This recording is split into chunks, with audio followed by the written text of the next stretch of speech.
I am warning you that as before on some of the lectures, the titles don't exactly describe the lecture. And I have some saved for tonight, which have been motivated by my good friend Brian. So it will be what I have prepared, if I have prepared it really, is more a disquisition about the archetypal figure of the vampire, especially as manifest in the now extremely popular and famous figure of Dracula. So it'll be a mishmash as usual, and hopefully you are going to enjoy it. Now, let me see. How do we? First of all, just a little bit as a framework for the subject. The festival of Halloween itself. I remember very well when I came to this country, and I ended somewhat to my distress, but also in other ways happily, in the what I came to call the California Siberia, which is the San Joaquin Valley. And I spent almost a year there, but to recollect that sends too many shudders down my back, so I won't recollect it. But in any event, and that is sort of how it starts. There I was in the San Joaquin Valley, and I had just arrived in the country and in that town. And then all of us, I see all of these strange decorations, pumpkins, hollowed out pumpkins, and all sorts of lights, and also cutouts of witches and brooms and everything else. My goodness gracious, what is this? In my folkloristic calendar back from Europe, that was not existent. But I asked some of the locals, they explained to me in some detail, and then I looked some of it up in various sources, and I came to the conclusion that apparently for a very long time in Cornwall, in the district, or whatever you would call it, the county of Cornwall in England, there was an ancient folk festival which subsequently received the name of All Hallows Eve.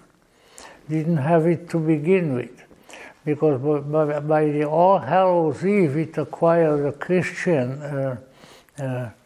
name, because All Hallows is the second day of November. So right after Halloween, there is All Hallows Eve, also known as All Souls Day, and then prior to that, All Saints Day. And these are, particularly in Catholic Christendom, these are held all over the world.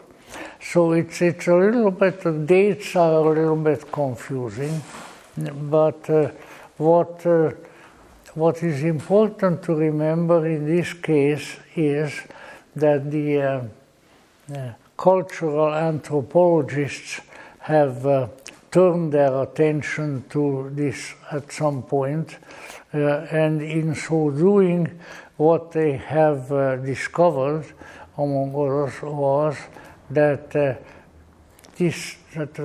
Halloween festival anciently, historically, and maybe even prehistorically, has a very special meaning, which I will only mention because I have spoken about it more extensively before, and because there's all kinds of information available, and the best source that I can recommend about just the meaning of Halloween itself.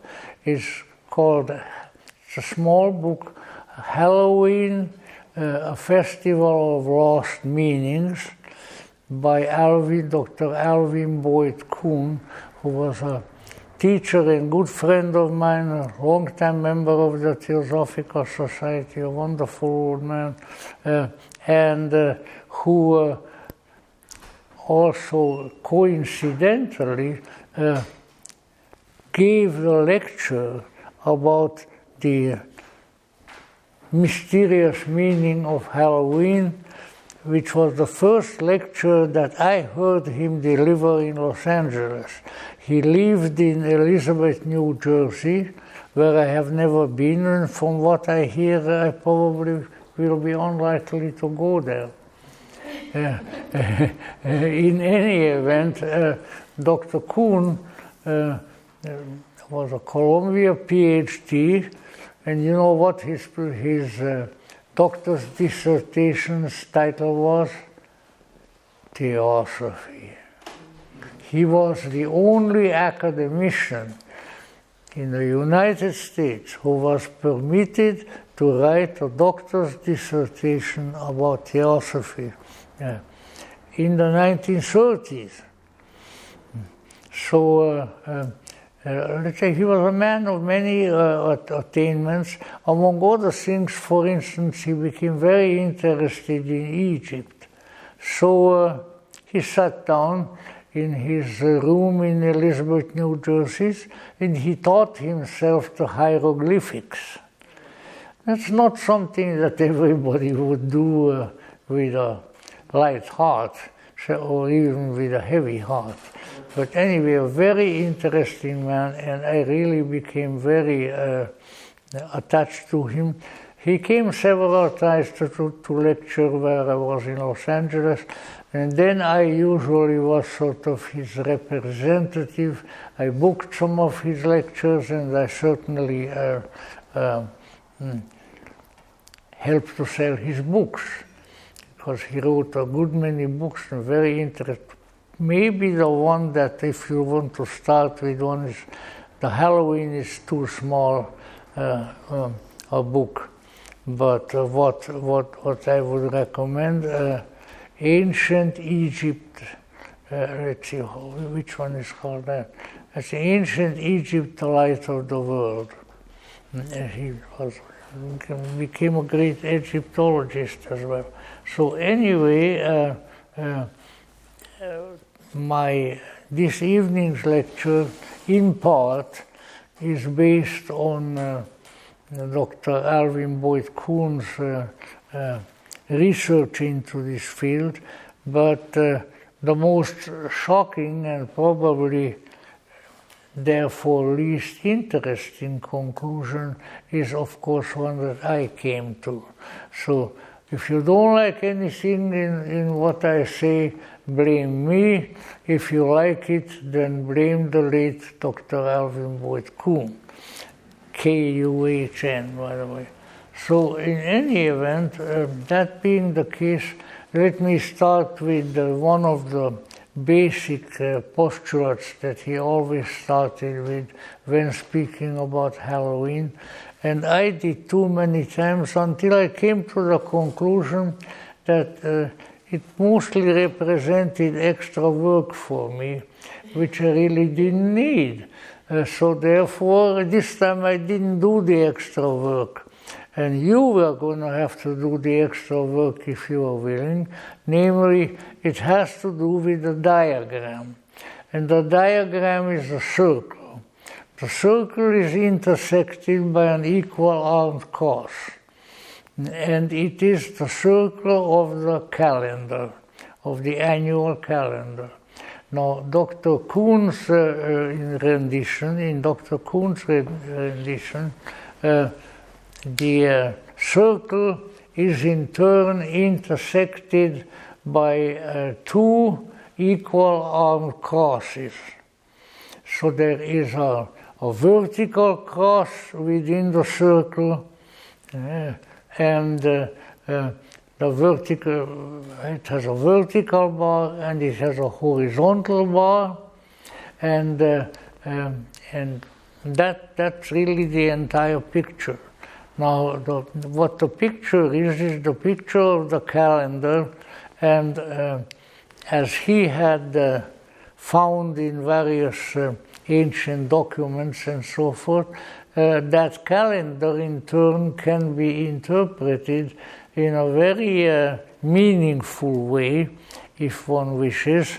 And what it amounts to is really that the two crosses, the horizontal and the vertical cross in turn, as they intersect the circle, give us a picture not only of the movement of the calendar, which they do if you put the various signs of the zodiac and stars in there, but also in a very personal manner, namely that the summer solstice, which in the drawing is placed at the top of the circle, that is when the Earth is the closest to the Sun, right?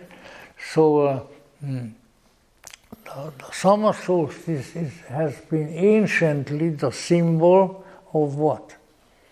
Of the coming of the human soul and spirit to Earth.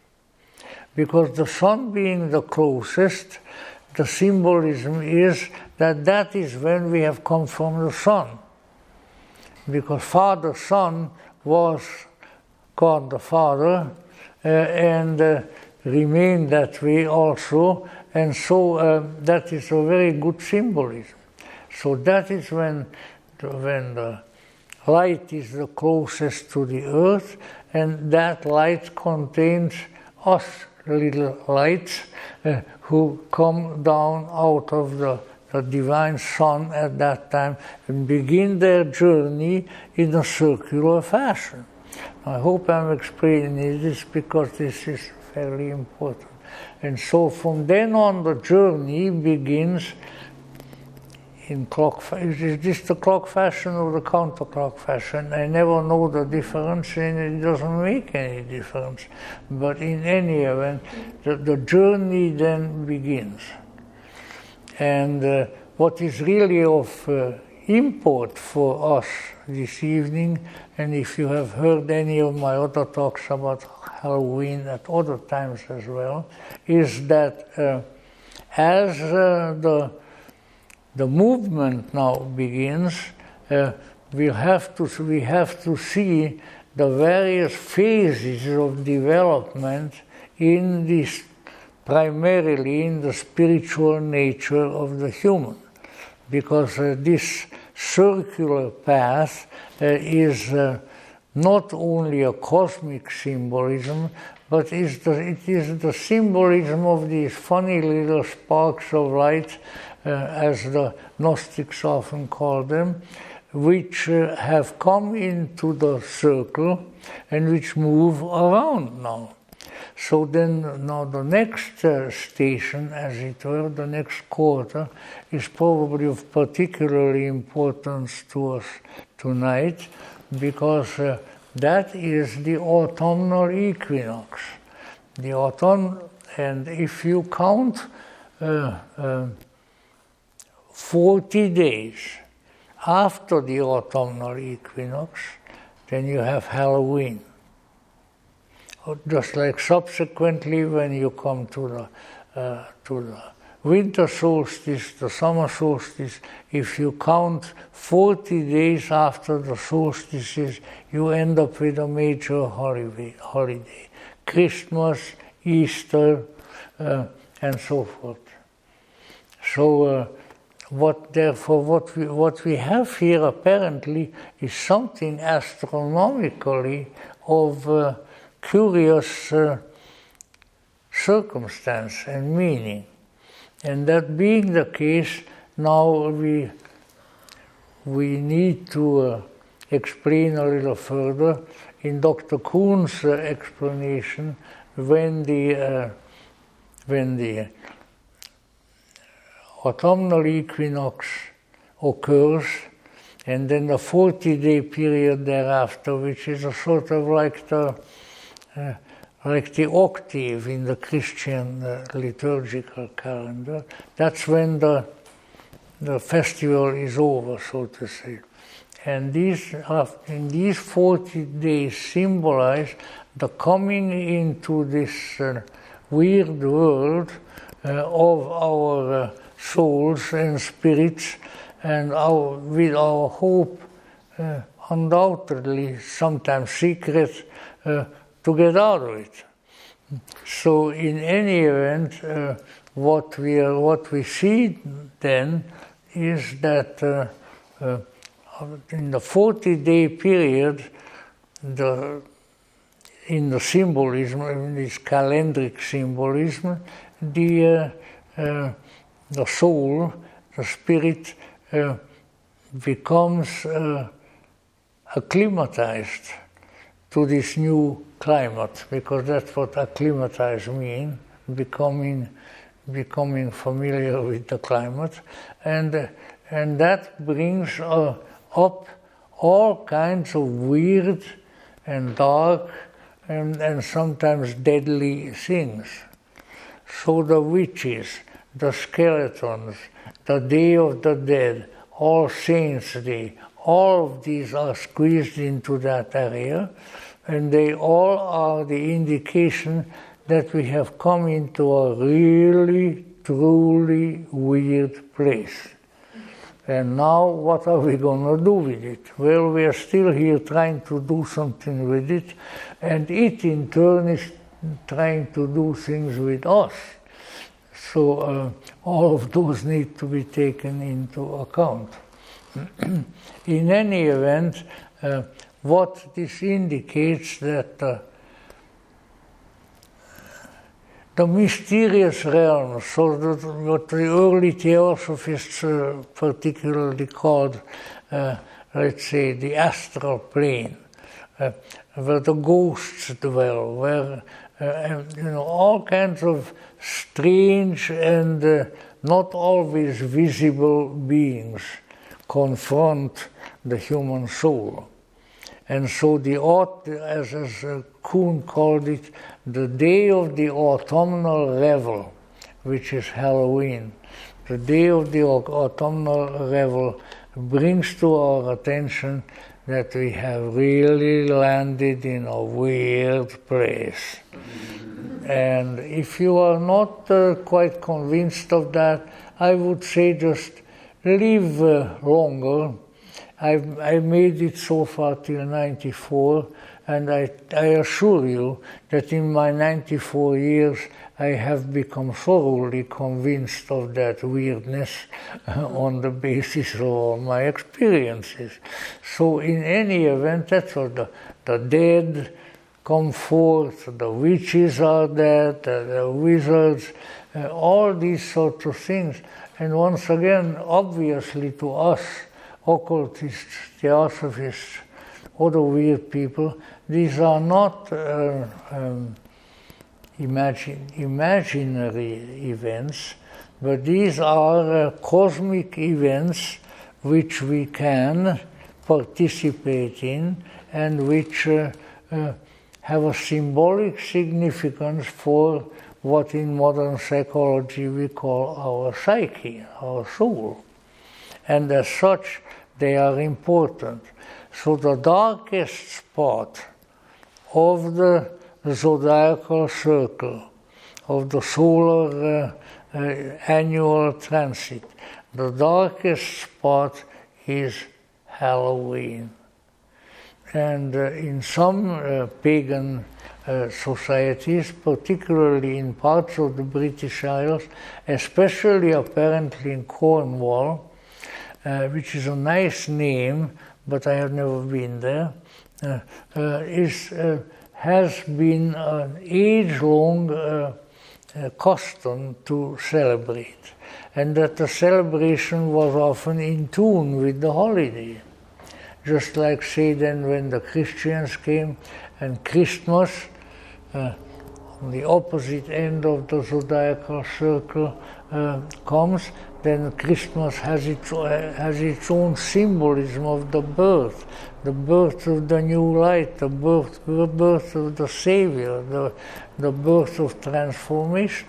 And so each one of these holidays has its own keynote, which people were participating in and organizing festivals and rituals in order to commemorate them. Now, that being the case with Halloween, but these are always the 40 days after the solstices and the equinoxes. That is sort of when their celebrations was apparently fully undertaken. And Dr. Kuhn believed that especially when they were able to do so, the ancient pagans in the British Isles, in the north of France and so forth, they celebrated these for 40 days. So for 40 days, our coming into this world and our experiencing of strange witcheries and wizardries and things like that here. So that's fairly understandable. And also it's understandable that with the coming of Christianity, we received in the various countries an addition to the symbolism that was already experienced, rather than a substitution for it, for which reason other studies have been made indicating that the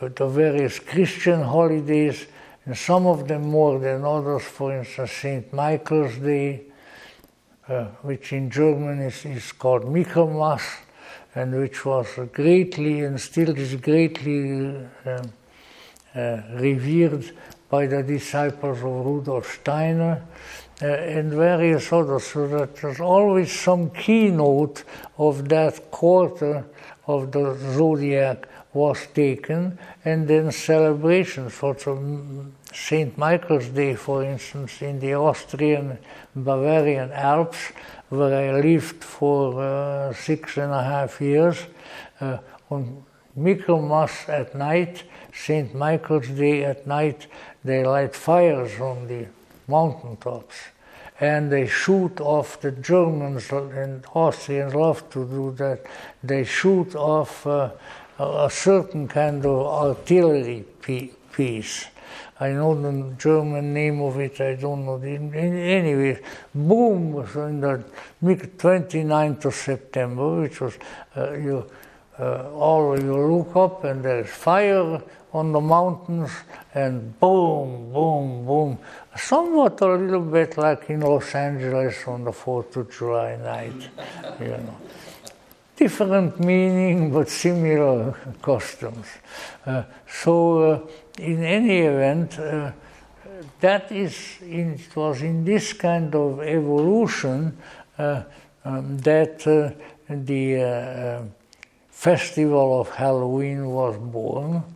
And then with the movement of peoples, which of course has always been with us, and is even more with us now because of all kinds of legal complications.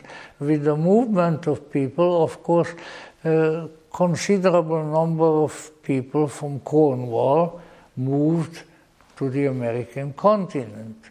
For instance, my good friend who cannot be with us tonight, or I'm sure he would like to, Dr. Lance Owens, is now in London at a Jungian conference, which is discussing primarily the meaning of my early book, the Gnostic Jung and the Seven Sermons to the Dead. This week there is a great big conference about that. And I am just so proud that I could jump out of my skin if that were serviceable. But it's not serviceable.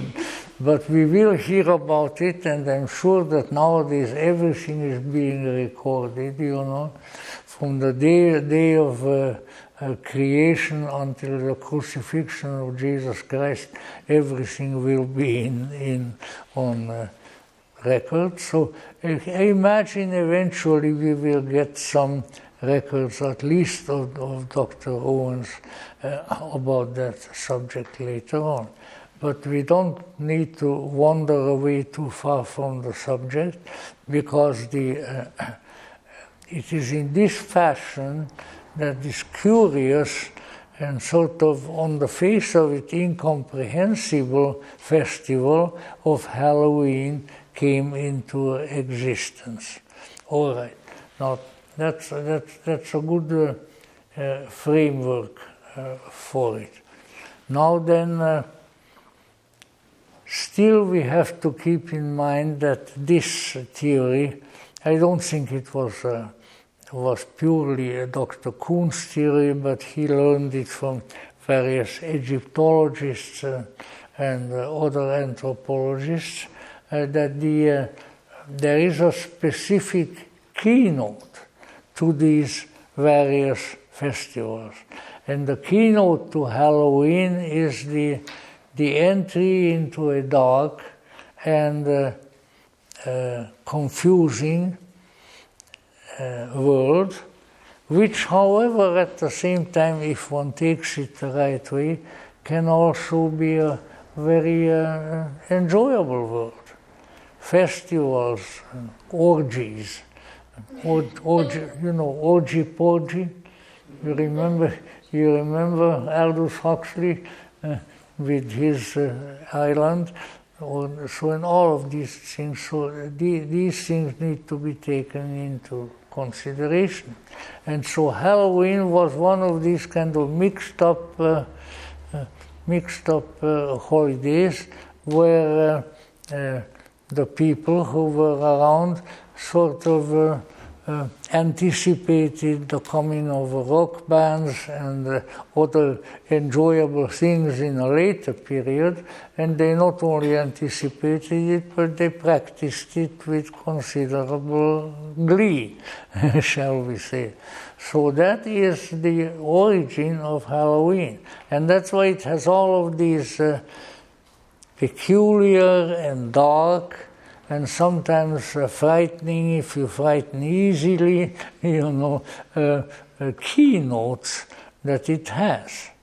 And possibly also a connection, and at a somewhat later time, because that would come later chronologically, with witchcraft, because as Margaret Alice Murray, Professor Margaret Alice Murray of London University and various other scholars came to reveal just about when I got here, sort of in the 1960s, 1950s, 1960s, that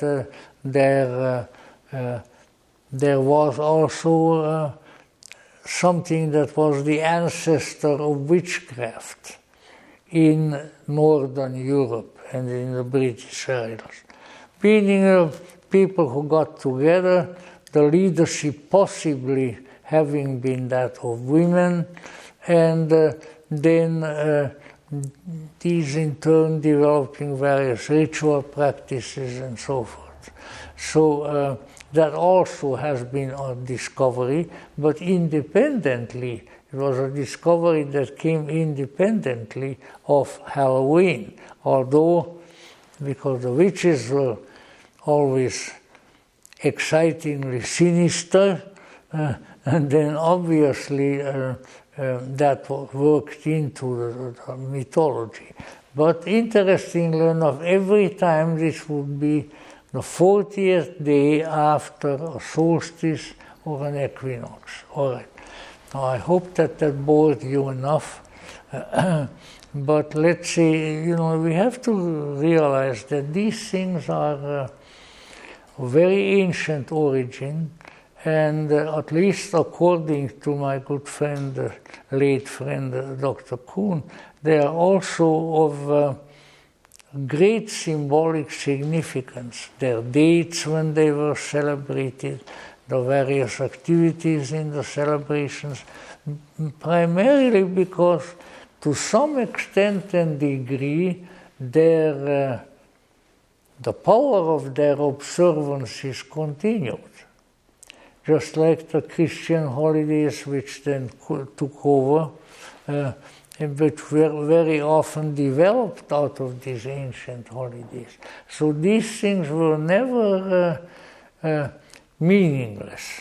They were not just a bunch of meaningless hullabaloo of pagans, but they had a symbolic significance, and often that symbolic significance survived under Christian guise and so forth, and if we pay attention to them, we may be learning something and perhaps also be inspired to some degree. So that's the general idea now about Halloween. And how some of the other features that I want to look at in that connection came into the picture, that is really a matter for historians. Oh, I'm looking for my glasses there in my hand, you know. That's good. In any event, now about the Halloween festival, and as it developed, as it was transplanted to the New World, and as it has grown to really momentous influence, that is again very important, and it is important in several ways. And one of these ways is that it has assumed a great popularity, importance. Why? Because it conveyed some psycho-spiritual meaning that people were looking for and that they felt that they discovered in these holidays. Just like if there were no psycho-spiritual benefit of celebrating Christmas, I can assure you there would be no Christmas trees around on the Beechwood Drive, because it's the meaning that we seem to be looking for. And this, of course, Carl Jung and various other psychologists were very wise in pointing out.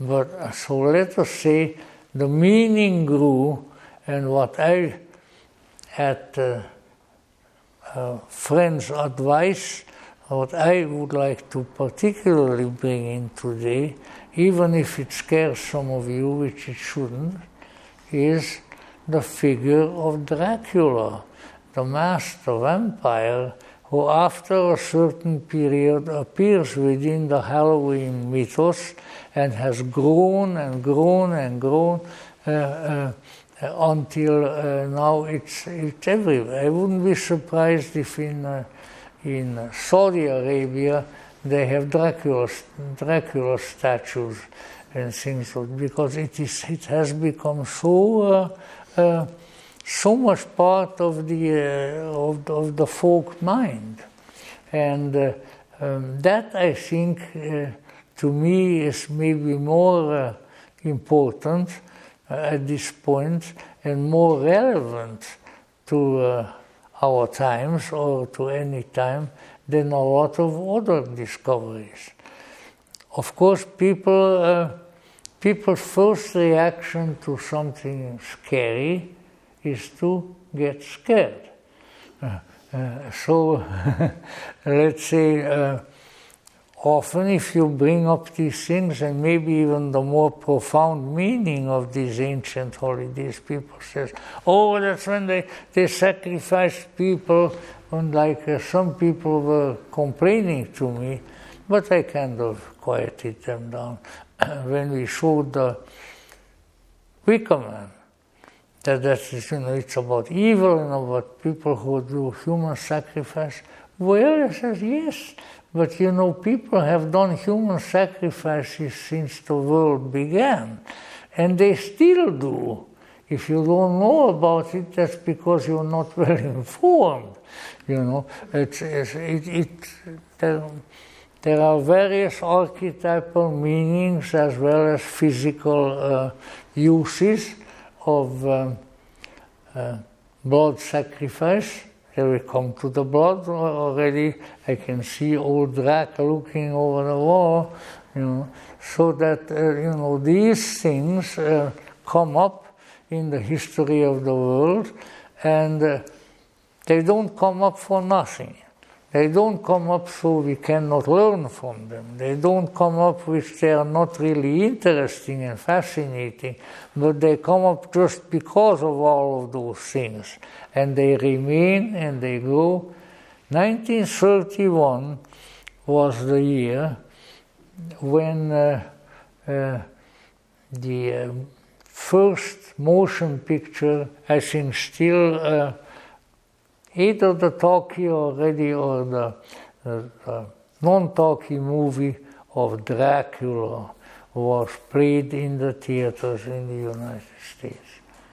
And by now, its popularity and of the remakes and of the various convolution in connection with that movie have grown and grown and grown.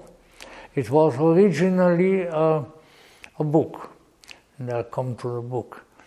A book written by a British late Victorian theater expert and someone who worked in the theater all his days, Bram Stoker.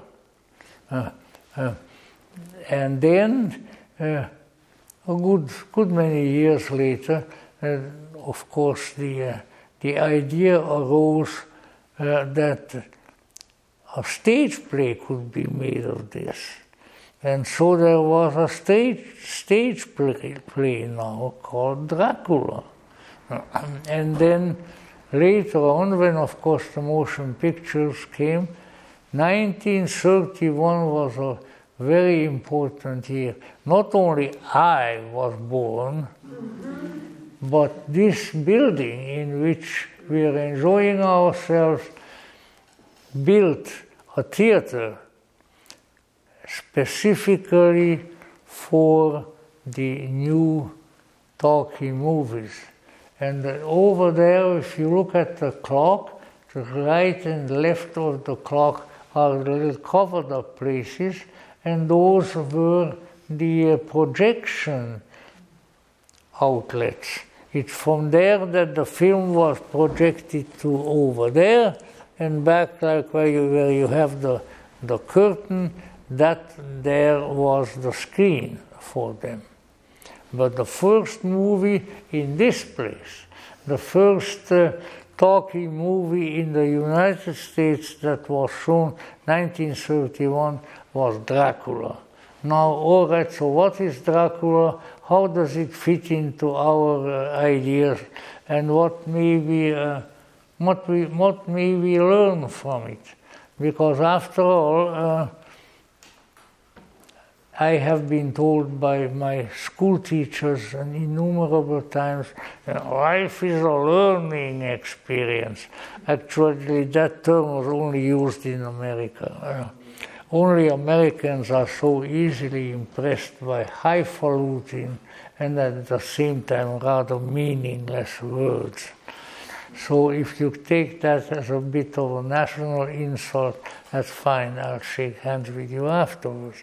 But let's say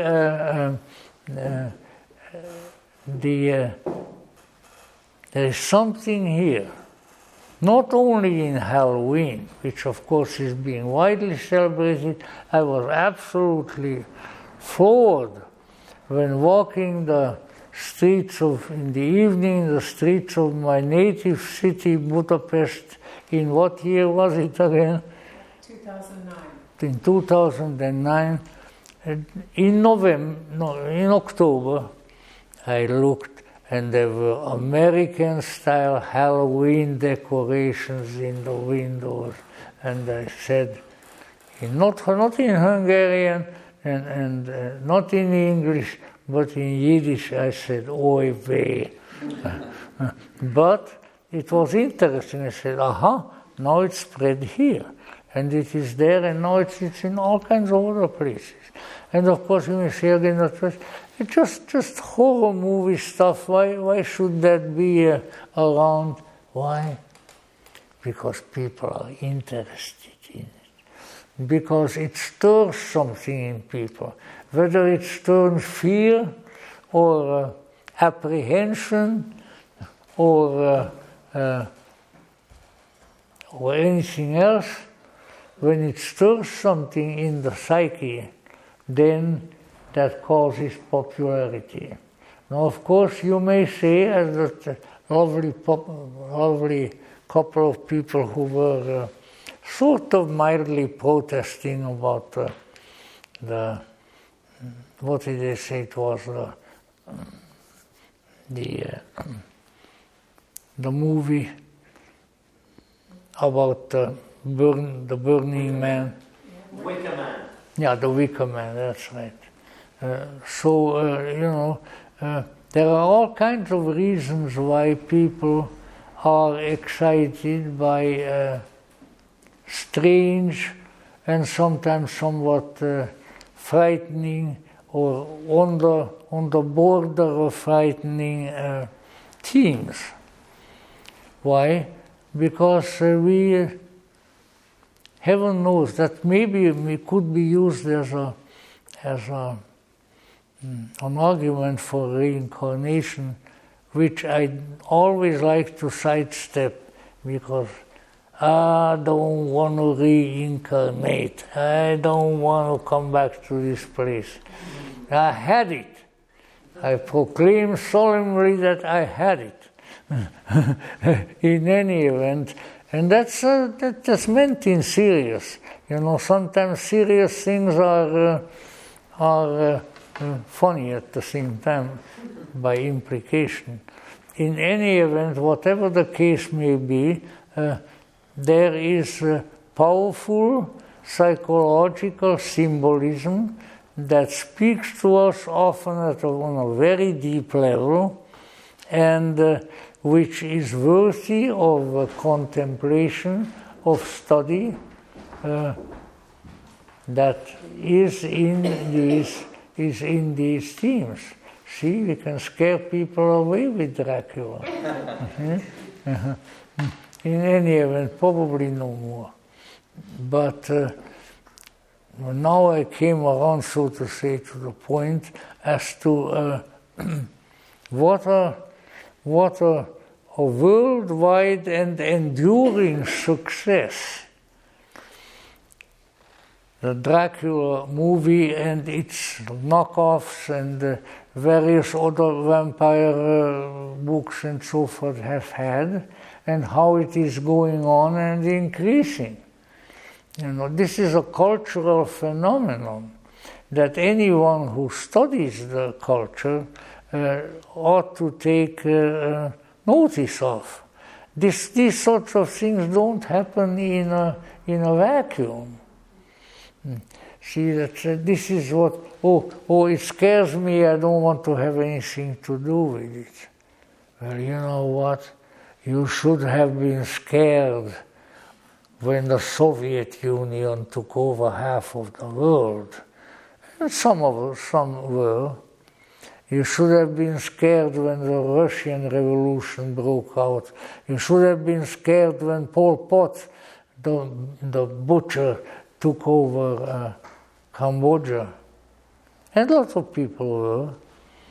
But that's it. If you are not scared of the things you really ought to be scared of, then what is going to happen later on when some of those terrifying things reach you, as they have and as they do right now and as they will? So we got to watch out for that. In any event, that has little to do with Dracula. but somehow Bram Stoker's fascinating little book, his little horror book, has really caught on. And it keeps going on, and it keeps going on, and from children's toys to all kinds of other manifestations, new books, picture books, and so forth. It keeps going and it keeps going. So I decided, rightly or wrongly, we shall see, I decided that unlike other mythological figures that are born in history, this is a major one, that something important is afoot with Dracula. Now, first of all, the book. Just a very absolute outline of the book. Bram Stoker wrote a book about a British barrister who has been empowered to look for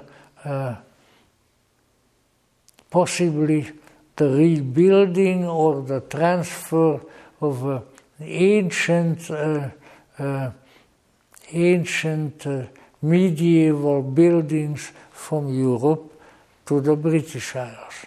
So he gets on his horse, although he's not riding, he's going by coach, to a place which has more ancient castles and strange things perhaps than any place in Europe.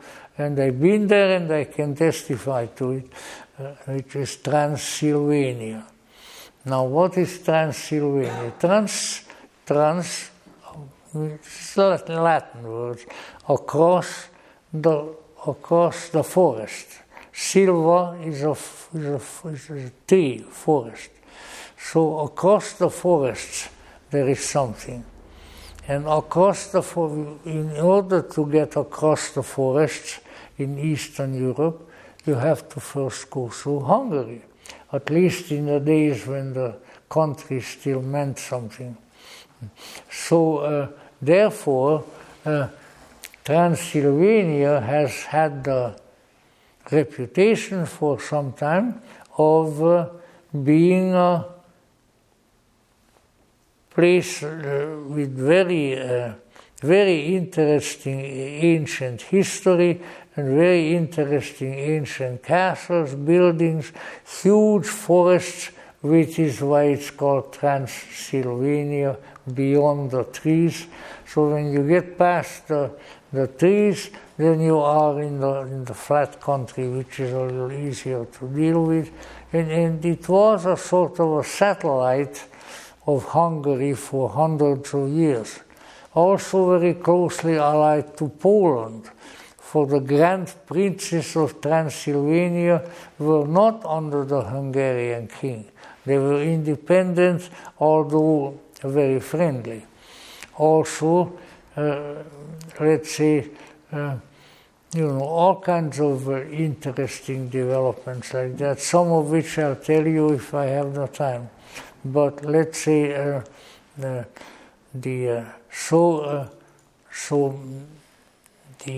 Jonathan Harker, which is the name in the novel, the pseudonym taken by the author who sees himself traveling through Transylvania, goes there, and he has already done apparently some research which is not shared with the reader, because he knows that what he really would like to see is one particular obscure castle which is called Castle Dracula, and he wants to see the owner, Count Dracula.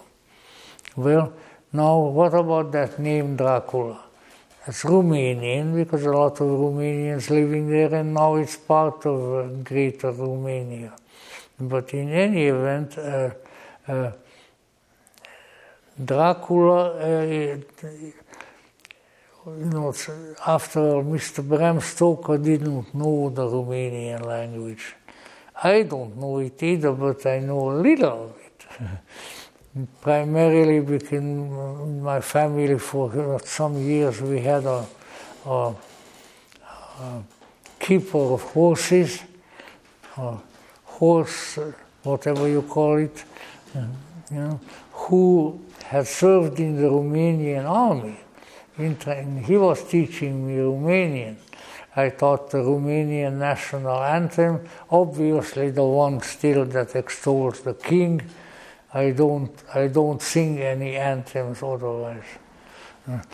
But in any Trăiască regele, in pace și onor, de țară iubitor și apărător de țară, fie Domn norocos, norocos in război. So now you have seen the supreme mystery.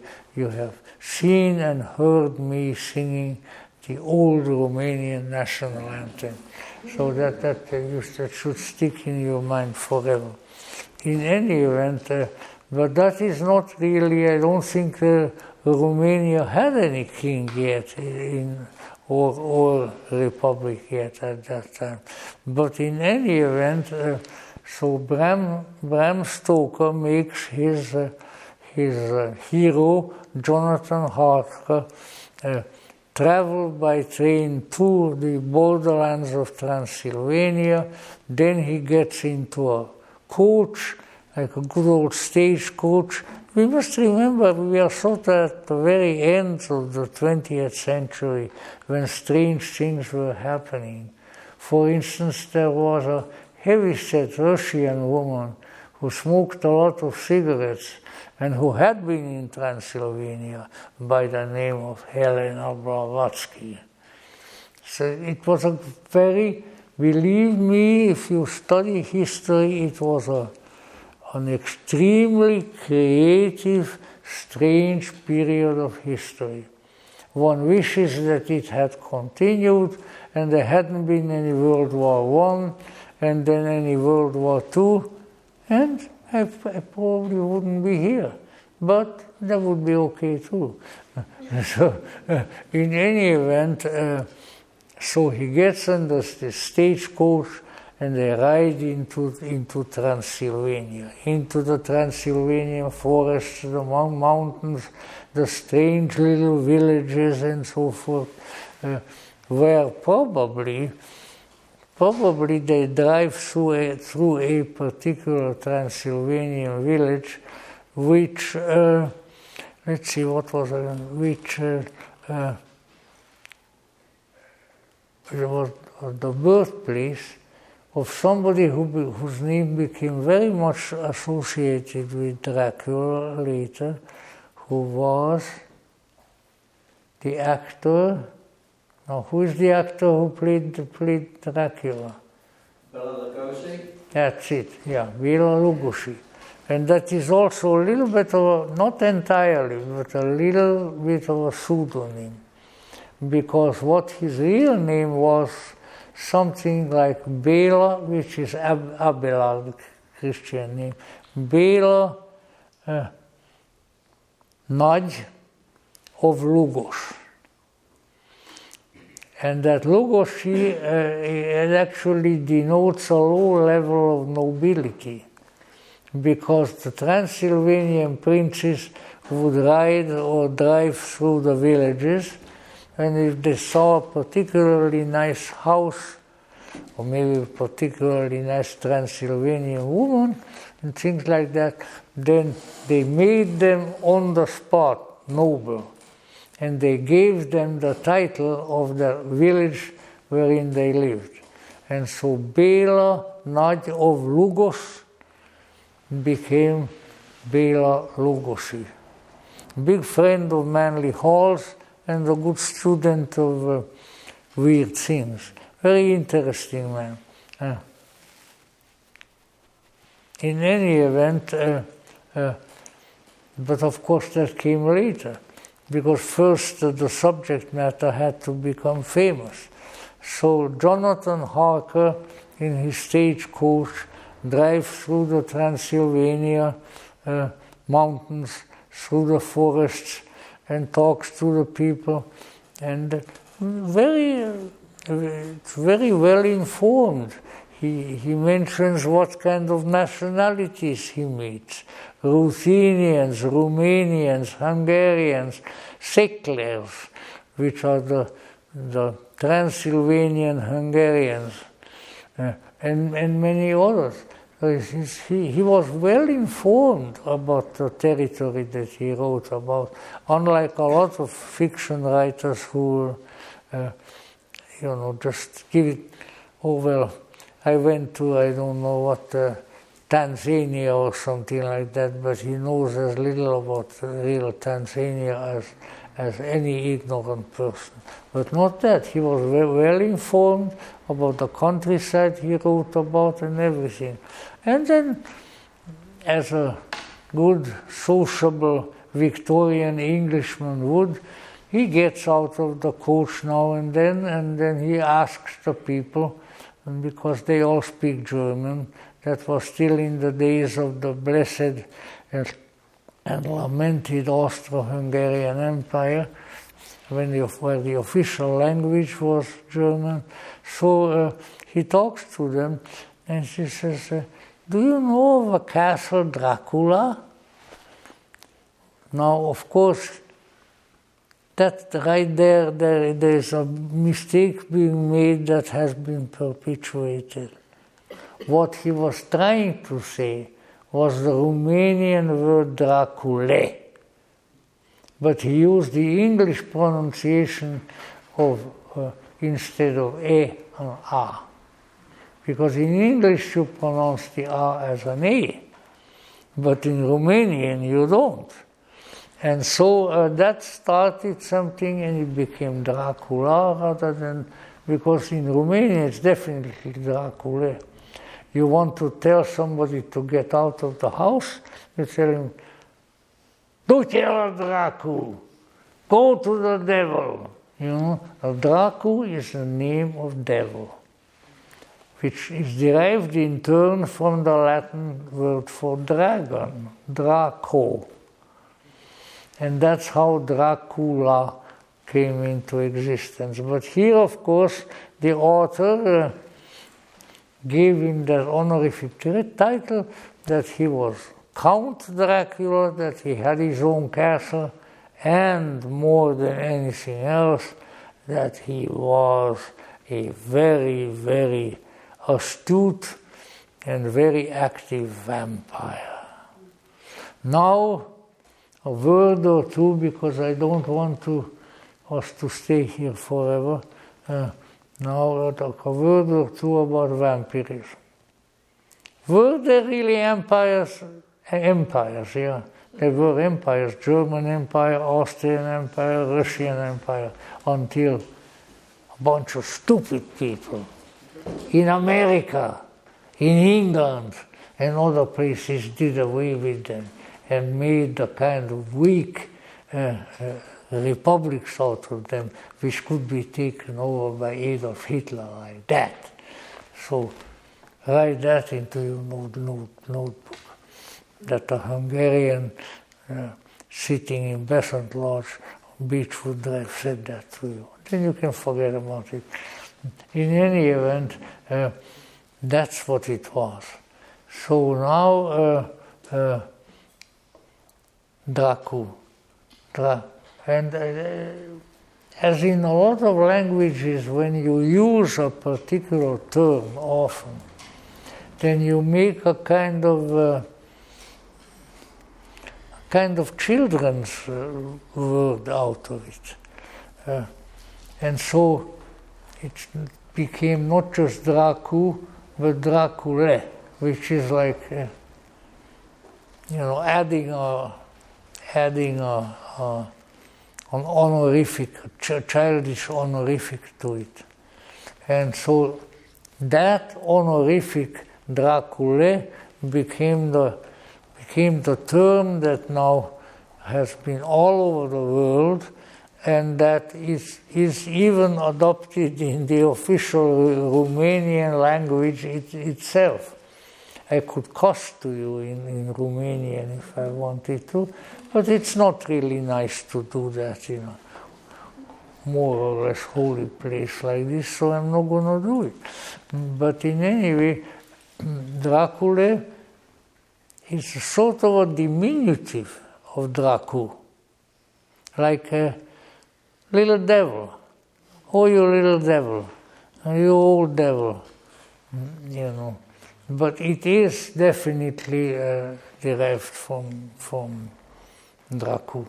Now, after we have that, then of course comes a great, big, fabulously exciting, fantastic, and often scary story of Jonathan Harker's interactions with Count Dracula, seeking him out in his castle, talking with him, but also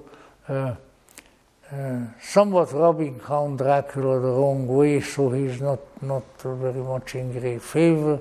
And then he negotiates because Dracula has a mission, not just to get more blood, but he has a mission because he wants to buy ancient ruined property in England. Why? Because he wants to set that up as his headquarters. Apparently he's tired of Transylvania already, and I don't blame him because there are a few interesting places there, but I wouldn't pay a lot of money to go to Transylvania. In any event, now negotiations take place, and many of the negotiations are not written out in the book, but you can conjecture that they are there. And then all of a sudden Dracula departs from Castle Dracula and goes down to Romania where the ocean is, gets on a British freighter and sails for England. Because by now he has made contact with a real estate agent and he has a property in mind, an old, mostly ruined monastery or abbey, Carfax Abbey is its name, which he wants to buy, and there among the ruins and various weird things, he would establish himself as the champion vampire of England. But of course, many, many different things happen, and in the end, it doesn't end up that well for Dracula.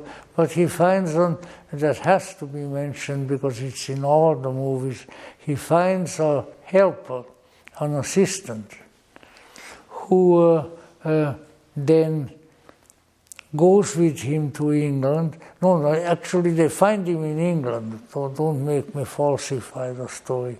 And this is a fledgling vampire, a would-be vampire. He wants to become a vampire and has a hard time.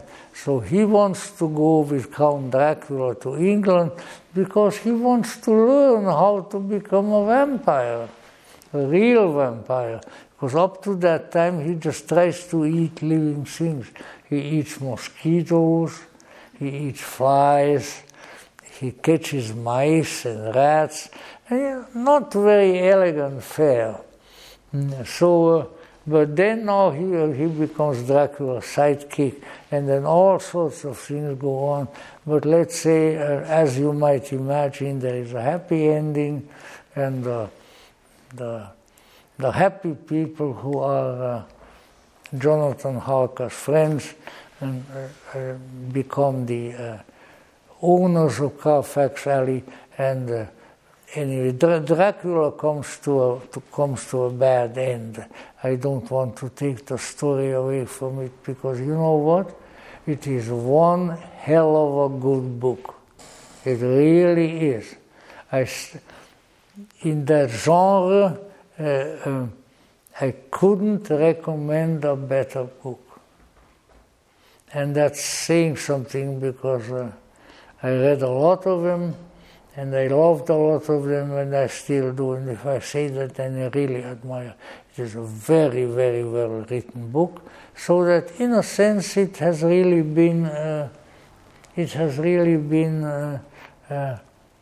fortunate thing that old Bram Stoker sat down and wrote this, because it created over a period of time so much excitement, so many stage plays, so many other books, and that it really created a whole vast worldwide interest in vampires, and a new mythological figure was born. Just like way back in the Middle Ages, a new figure was born with King Arthur. Now a new figure was born with Dracula. But I still have one card to play, if you don't mind, an old tarot reader. And what is that? Namely, what is it that sets Dracula so far apart from other occult figures and puts him really in a position of intense interest for a prolonged period of time? Well, perhaps one ought to go and investigate vampire lore, which is spread all over the world, but that only plays into the situation. What we have with Dracula, as they call him Dracula, Count Dracula, is something else. He brought to the fore, after probably a considerably long time of latency, he brought to the fore an archetype, as we would call it in Jungian psychology, the archetype of the blood-drinking vampire as a real being. And that caught on.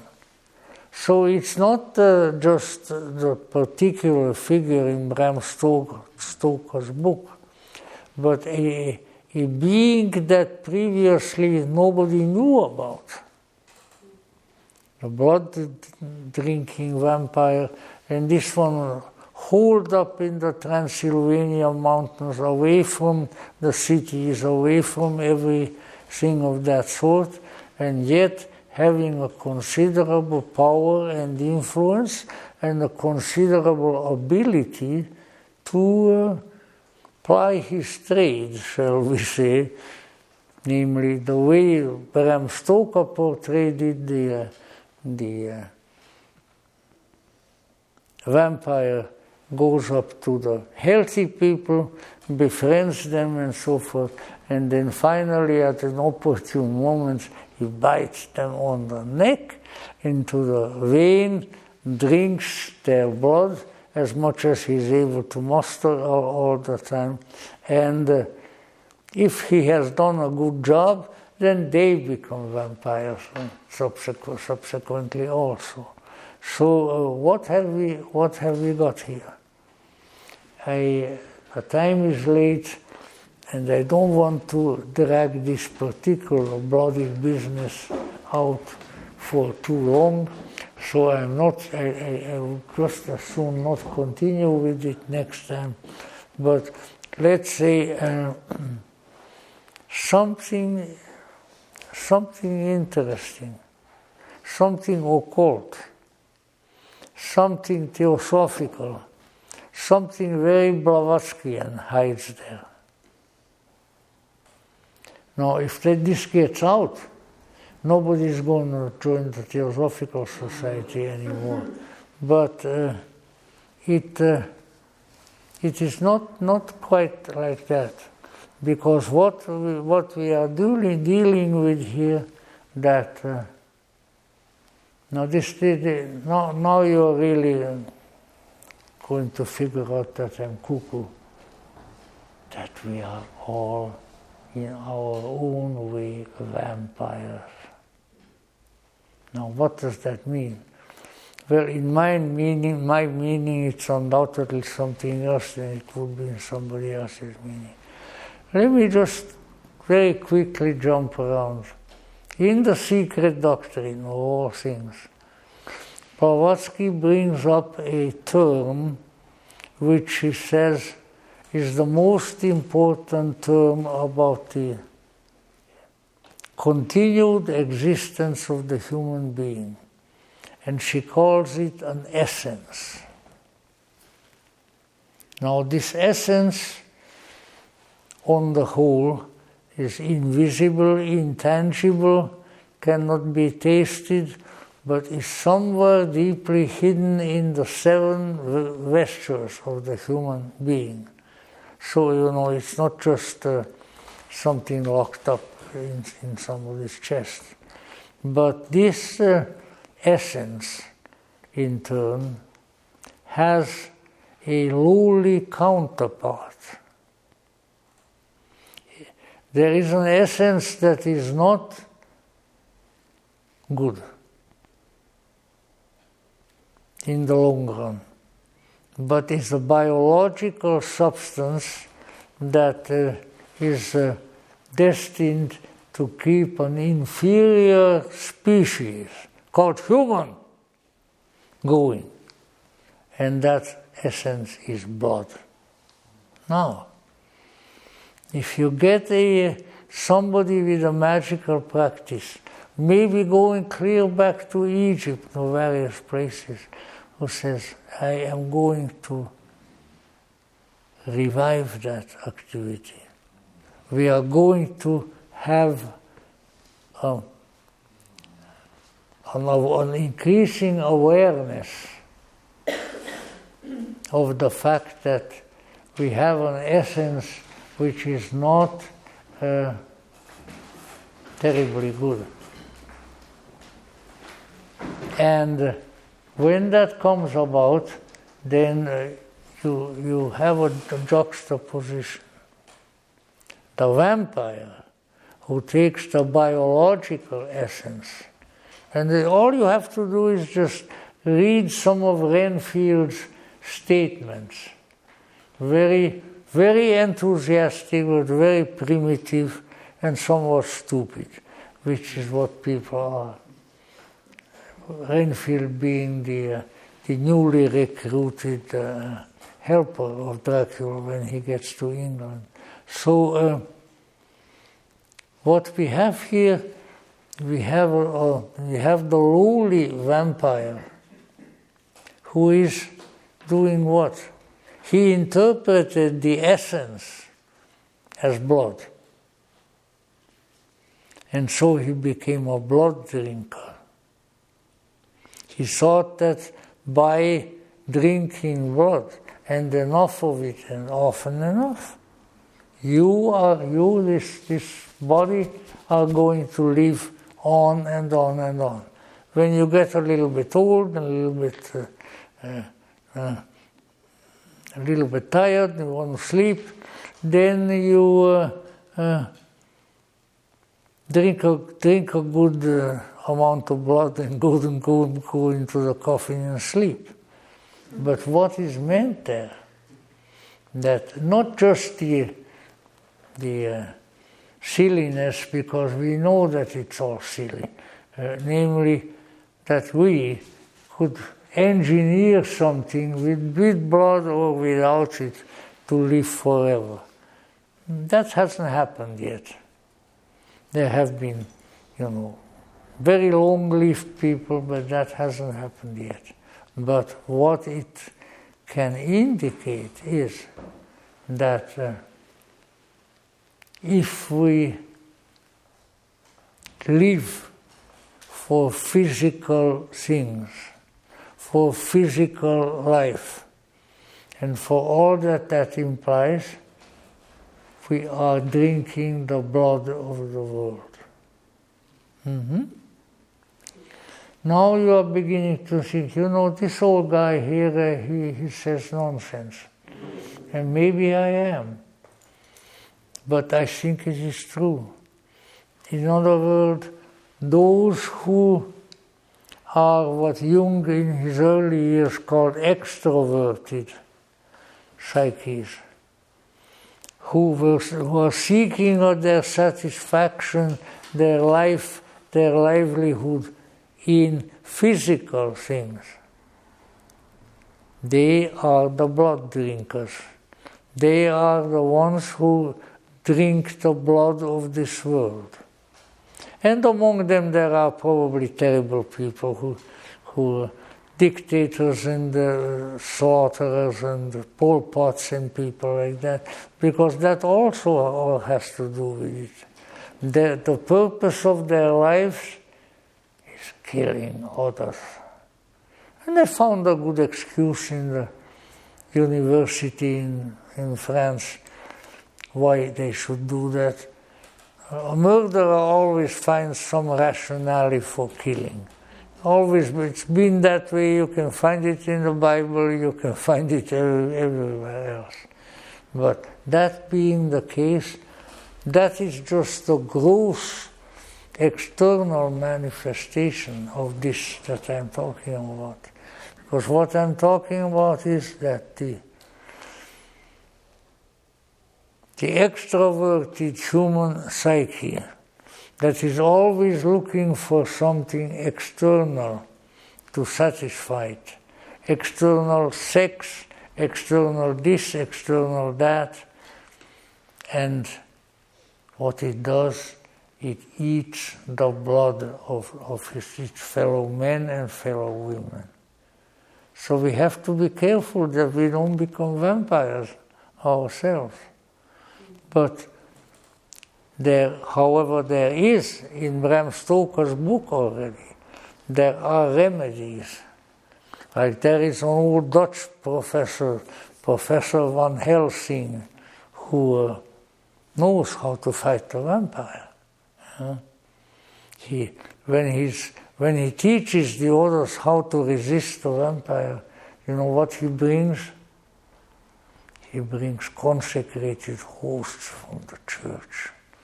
He puts them by the door so the vampire won't be able to go through this. So in other words, there are essences, there are mysteries, there are wonders that can conquer the vampire. But you have to know what they are, you have to know how to use them, and then you will defeat the vampire.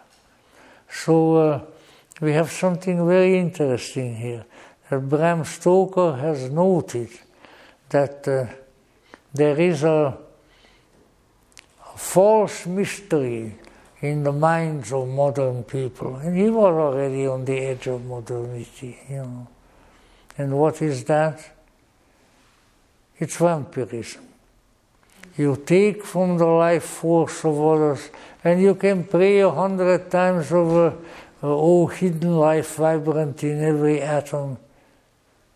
That's not, at least I say that's not the way to go.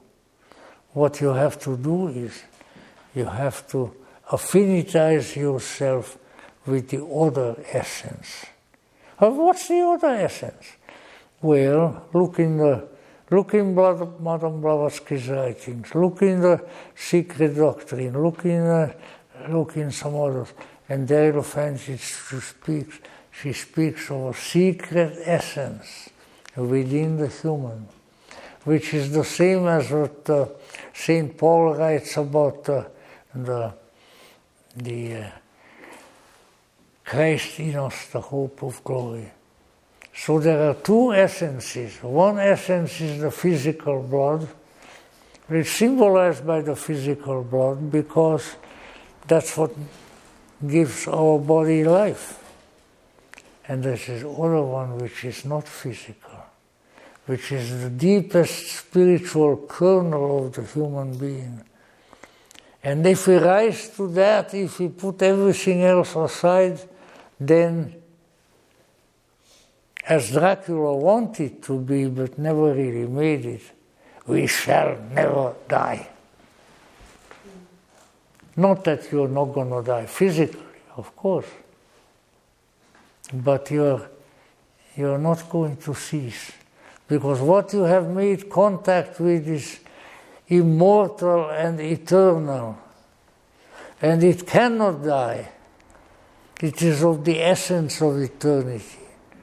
And if you reach it as you're climbing the many stairways to the real heaven, you will find out that there is immortality, that there is undying reality, that it has always been, but very few people found it. People like Jesus, people like other prophets, but it is there. It is there. But our attention, our concupiscence, if you don't mind that term, has been deflected from that reality to an unreality that runs in our veins and is red.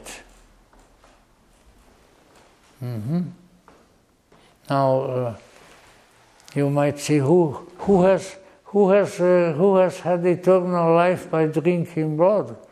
Well, I don't know one, and I would just as soon not know one, or I'm going to wear a high metal guard over my neck, you know.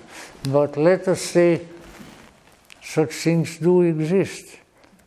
So what we have here is the grand symbolism of extraversion and materialism on one hand,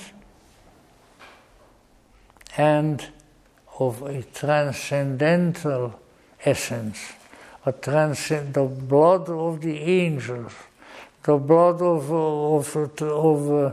that which endures forever, that has always been and that always will be. And when you unite with that, so that it becomes the governing agency in your being, in your body, then you don't have to worry.